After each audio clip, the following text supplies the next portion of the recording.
तो हम लोग अब बात करेंगे amplification of gene of interest using PCR. तो सोर्स डीएनए से हमारा जीन ऑफ इंटरेस्ट मिलता है। सबसे पहले उसको हम लोग मल्टीपल कॉपीज उसकी बनाते हैं और उसके लिए जो मेथड होता है वो है पीसीआर, जिसको कि हम लोग बोलते हैं पॉलीमरेज चेन रिएक्शन, उसका फुल फॉर्म होता है। तो यहाँ पे आप देख रहे हैं एक ही डीएनए है, इसमें ये यहाँ से यहाँ तक ये जीन ऑफ इंटरेस्ट है, जिसको कि हमें एम्प्लीफाई करना है, मल्टीपल कॉपीज बनाना है। आप लोग आजकल कोरोना के बारे में सुन रहे होंगे, उसमें भी आरटीपीसीआर मेथड होता है। आरटी का मतलब होता है रिवर्स ट्रांसक्रिप्टेज और पीसीआर का मतलब यही है। तो उसमें भी थोड़े से सैंपल को लेके हम लोग उसको मल्टीप्लिकेशन करा करके, क्लोन करा करके, फिर उसको अनदर मेथड से हम लोग आइडेंटिफाई करते हैं। तो यहाँ पे पीसीआर का मतलब अगर कम टाइम में बहुत सारी कॉपीज बनानी है किसी भी जीन की, तो आप पीसीआर के थ्रू बना सकते हैं। तो इसमें करते क्या है, सबसे पहले हम लोग इसको हीट देते हैं। हीट देने से क्या होगा, जो डीएनए है वो डीनेचर्ड हो जाता है। डीएनए डीनेचर्ड का मतलब यहाँ पे आप देख रहे हैं डीनेचुरेशन लिखा है, इसका मतलब जो दोनों इसके स्ट्रैंड हैं वो अलग हो जाते हैं, सेपरेट हो जाते हैं। यहाँ पे आप देख रहे हैं ये दोनों स्ट्रैंड हीट की वजह से ये सेपरेट हो गए। सेपरेट होने के बाद फिर इसमें हम लोग क्या करते हैं, हम लोग 2 सेट्स ऑफ प्राइमर यूज करते हैं। तो 2 सेट्स ऑफ प्राइमर क्या करेगा, जो पहली बात तो ये प्राइमर हैं क्या, ये small chemically synthesised oligonucleotide that are complementary to regions of DNA. अब एक डीएनए का रीजन यहाँ बना है, एक यहाँ बना है, तो ऐसे प्राइमर यूज करेंगे जो कि इसके कंप्लीमेंट्री हों और वो यहाँ पर आकर के ऐड हो जाएंगे। और ये है क्या चीज़, स्मॉल केमिकली सिंथेसाइज्ड ओलिगोन्यूक्लियोटाइड। ये स्मॉल केमिकली सिंथेसाइज्ड ओलिगोन्यूक्लियोटाइड होता है। ओलिगोन्यूक्लियोटाइड का मतलब छोटा सीक्वेंस हो कोई भी, और प्राइमर का मतलब जो किसी भी डीएनए के रिप्लिकेशन को स्टार्ट कर सके। आप प्राइमर के बारे में डिस्कस कर चुके हैं कि आरएनए प्राइमर और डीएनए प्राइमर क्या होते हैं। तो कहीं भी रिप्लिकेशन हो रहा है या डुप्लीकेशन हो रहा है तो उसमें प्राइमर की ज़रूरत होती है। तो यहाँ पर कोई एक प्राइमर ऐड कर देते हैं, तो एक इस कम्प्लीमेंट्री एंड पर जुड़ जाएगा, फिर एक इस कम्प्लीमेंट्री एंड पर जुड़ जाएगा। इस तरह से जहाँ ये जुड़ेगा उससे फिर आगे डीएनए की सिंथेसिस होनी है, वहीं पे ये जुड़ जाता है। और आपको पता है कि डीएनए की जो सिंथेसिस होगी हमेशा 5 to 3 डायरेक्शन में होगी। तो यहाँ 5 और ये 3 डेसिंट है, यहाँ प्राइमर जुड़ गया। अब इसके आगे यहाँ पे डीएनए चेन की, डीएनए स्ट्रैंड की सिंथेसिस होगी, उसी तरह इसमें इस तरफ को होगी। तो प्राइमर के बाद ही आगे की प्रोसीजर होती है। और प्राइमर के बारे में आप अच्छी तरह जानते हैं, कोई भी प्रोसेस रेप्लिकेशन या इवेंट ट्रांसक्रिप्शन के लिए भी प्राइमर की ज़रूरत होती है। तो यहाँ पे एक प्राइमर जुड़ता है आकर के और रेप्लिकेशन स्टार्ट होता है। इसके बाद हम लोग क्या यूज करेंगे, तो इस प्रोसेस को जिसमें प्राइमर जुड़ता है इसको हम लोग बोलते हैं एनीलिंग। ठीक है, ANNEALING। तो पहले डीनेचुरेशन किया, डीएनए स्ट्रैंड को, हेलिक्स को खोल दिया, उसके बाद उसमें प्राइमर जोड़ दिया, और प्राइमर जोड़ने के बाद फिर हम यूज करते हैं डीएनए पॉलीमरेज, यानी कि जिसको कि हम लोग बोलते हैं टैग पॉलीमरेज। और दूसरा है डीऑक्सी न्यूक्लियोटाइड्स, वो न्यूक्लियोटाइड्स जो कि जिनकी की सीक्वेंसिंग होनी है। बहुत अगर जो न्यूक्लियोटाइड का मतलब आप समझते होंगे कि जिनसे पूरा डीएनए फॉर्मेशन होना है, तो उन न्यूक्लियोटाइड्स को हम लोग यूज करते हैं। ठीक है, वही न्यूक्लियोटाइड फिर सीक्वेंस होकर के डीएनए का फॉर्मेशन करते हैं। डीएनए का स्ट्रक्चर आप अच्छी तरह जानते हैं, वो कई सारे न्यूक्लियोटाइड से मिलके बना होता है। और डीऑक्सी न्यूक्लियोटाइड का मतलब जो डीएनए में होता है।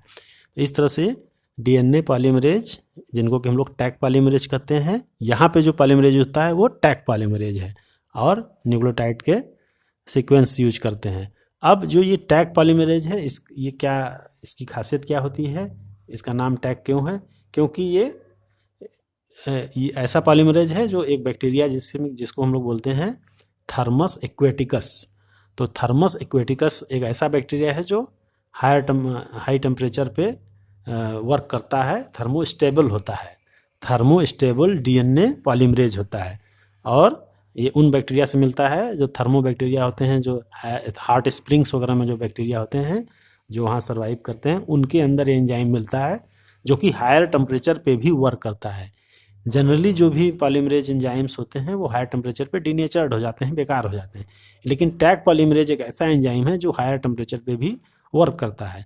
तो उससे फ़ायदा क्या होगा कि जब डीएनए को हम यहाँ पे हीट किए थे तो ये दोनों स्ट्रैंड इसके सेपरेट हो गए थे, और टेम्परेचर यहाँ पे हम हाई ही रखते हैं। लो करेंगे तो ये क्या होगा, डीएनए के जो स्ट्रैंड हैं वो आपस में चिपक जाएंगे, लाइगेट हो जाएंगे। तो हमको तो दोनों स्ट्रैंड को अलग रखना है, तो टेम्परेचर को हम हाई ही बनाए रखते हैं और साथ में यहाँ प्राइमेज जुड़ने के बाद फिर डीएनए पॉलीमरेज या टैग पॉलीमरेज यूज करते हैं। तो हाई टेम्परेचर पर ये जो डीएनए पॉलीमरेज है ये रेप्लिकेशन की प्रोसेस को कंटिन्यू कराता है। जनरली कोई भी और डीएनए पॉलीमरेज होगा तो हायर टेम्परेचर पे वर्क नहीं करेगा। सिर्फ कौन सा पॉलीमरेज वर्क करेगा? टैग पॉलीमरेज, क्योंकि ये थर्मल बैक्टीरिया से मिलता है तो इसका ऐसा नेचर होता है कि हायर टेम्परेचर पे वर्क कर सकता है। तो यहाँ पे अभी भी जो मीडियम है हमारा वो हाई टेम्परेचर पे ही रखें हैं ताकि ये डीएनए आपस में लाइगेट ना होने पाए। तब यहाँ पे फिर ये जो टैग पॉलीमरेज है और डीऑक्सीन्यूक्लियोटाइड सीक्वेंस है ये मिल करके 5 to 3 डायरेक्शन में डीएनए की सिंथेसिस कराते हैं। तो आप यहाँ पे देख रहे हैं इसमें इस तरफ को डीएनए की सिंथेसिस होगी, इसमें इस तरफ को, इधर से इधर को, और इसमें इधर से इधर को डीएनए की सिंथेसिस होगी। तो इस तरह से यहाँ पे क्या होगा? Extension of primer. तो यहाँ जो प्राइमर हमने जोड़ा था उसका अब एक्सटेंशन होता जाएगा, आगे को सीक्वेंसिंग होती चली जाएगी। ये 5 इधर को सीक्वेंसिंग होगी, इसकी सीक्वेंसिंग इधर को होगी। तो यहाँ पे प्राइमर है, ये आगे को इधर बढ़ रहा है, ये इधर बढ़ रहा है। तो इस तरह से पूरा जो डीएनए सीक्वेंस है वो कॉपी हो जाएगा और 1 से 2 डीएनए का फॉर्मेशन होगा। फिर यही चीज़ बार बार होगी, करीब करीब ये 30 साइकिल्स होती हैं। तो इस तरह से क्या होगा? मल्टीपल कॉपीज आप बनते चले जाएंगे। 30 कॉपी यहाँ पे आप 30 साइकिल्स में ये क्या होगा? जो इसका नंबर होगा वो कितना होगा? 1 बिलियन टाइम्स, है ना। 30 साइकिल्स में क्या हो जाएगा? ये करीब करीब 1 बिलियन के करीब इसका फॉर्मेशन हो जाएगा। तो इस तरह से हम इस प्रोसीजर को करते हैं और बहुत कम समय में बहुत ज़्यादा नंबर के डीएनए को हम लोग कॉपी कर सकते हैं। और फिर ये जो डीएनए हमारा बनेगा, ये जो फ्रेगमेंट है, इसको हम लोग फिर कहीं भी लाइगेट कर सकते हैं। लाइगेट करके रिकम्बिनेंट डीएनए का फॉर्मेशन कर सकते हैं और उसको फिर होस्ट सेल के अंदर इंसर्ट करके हम लोग उसका ट्रांसफॉर्मेशन कर सकते हैं और डिज़ायर्ड प्रोडक्ट को उससे अचीव कर सकते हैं, प्रोड्यूस कर सकते हैं। तो इस तरह से ये पूरी प्रोसीजर होती है।